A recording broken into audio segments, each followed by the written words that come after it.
Abend noch zu Besuch kam.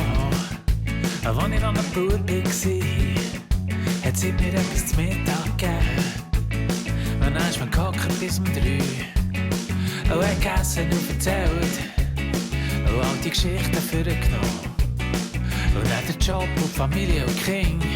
Und dann sind die Fragen auch bekommen. Was willst du denn mal werden? Hast du dir schon etwas überlegt? Ich hab nicht gewusst, was sagen. Aber irgendetwas gesagt. Ein Filmstar oder Cowboy. Oder Indianer oder Clown.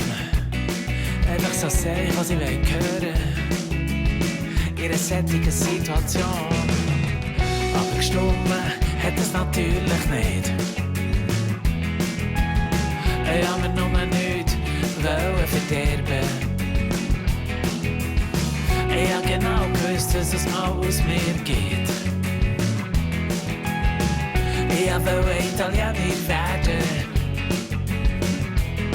Ich weiss es nicht mehr so genau, wie ich dann drauf bekam.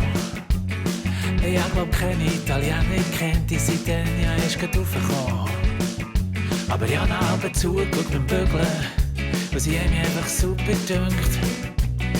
Aber am Sunntig Mittag in den 60er-Jahren, dann machst du mit dem natürlich nicht viel Punkte.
Italienisch werden.